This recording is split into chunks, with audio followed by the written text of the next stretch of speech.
అందరికీ నమస్కారం. నేను మీ డాక్టర్ ఉండవల్లి శ్రీదేవి, తాడికొండ మాజీ శాసనసభ్యురాలిని. 2019 నుంచి 24 వరకు నేను రాజధాని ప్రాంతమైన అమరావతికి ఎమ్మెల్యేగా ఉన్నాను.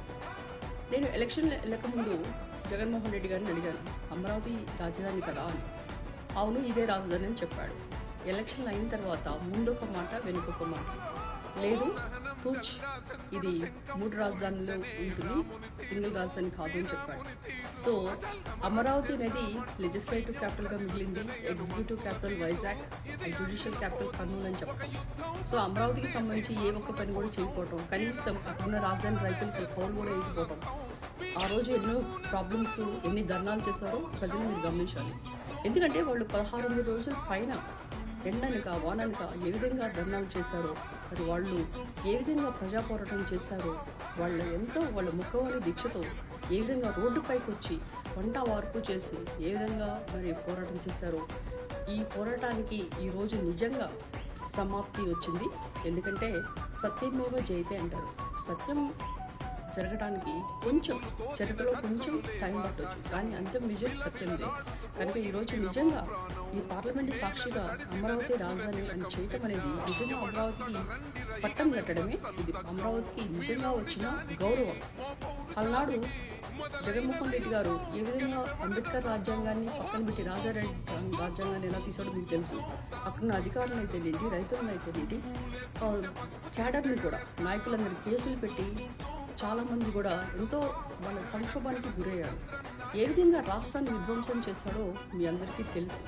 సో అలాంటి వ్యక్తి మొన్న అసెంబ్లీ సాక్షిగా అమరావతి రాజధాని అనేది బిల్లు పెట్టడానికి చేస్తే కనీసం అసెంబ్లీకి రాకుండా బెంగళూరుకి వెళ్ళి 4 రోజుల తర్వాత వచ్చి వాళ్ళకి సంబంధించిన మీడియా ఛానల్స్ ముందు ఏ విధంగా మాట్లాడారో మీరు గమనించాలి. ఆయనకి ఏ విధంగా నిబద్ధత ఉందో ఒకసారి ఆంధ్ర రాష్ట్ర ప్రజలు గమనించాలి. ఆయన ఎప్పుడైతే అమరావతి రాజధాని అని పార్లమెంటు సాక్షిగా అది బిల్లు చేయబడ్డదో వెంటనే వైసీపీ నాయకుల గుండెల్లో ఆల్రెడీ స్టార్ట్ అయింది. వాళ్ళు కొత్తగా ఇంకొక స్లోగన్ తెచ్చారు. అదేంటంటే మావి గన్ అంట.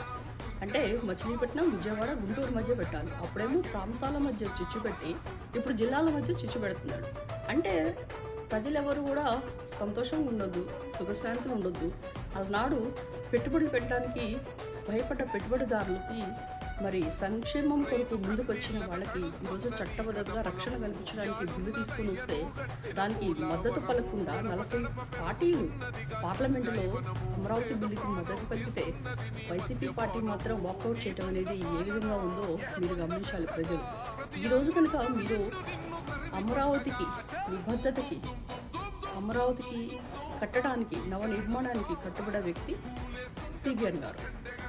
ఈరోజు మీరు ఈ యొక్క ప్రజలు ఇదంతా గుర్తుపెట్టి 15 సంవత్సరాలు కనుక ఎన్డీఏ కూటమికి మీరు అధికారం ఇస్తే ప్రపంచంలోనే తలదన్నే రాజధానిగా అమరావతిని తీర్చిదిద్దుతారు సిబిఎన్ గారు. 170 నియోజకవర్గాలకి కావాల్సిన యువతకు కావాల్సిన 10 కల్పనకు కావాల్సిన కల్పవల్లి, మరి 16,000 పైన పంచాయతీలకి కావాల్సిన నిధులు, అంతేకాకుండా సంక్షేమం, అభివృద్ధికి కావాల్సిన నిక్షేపం అమరావతి.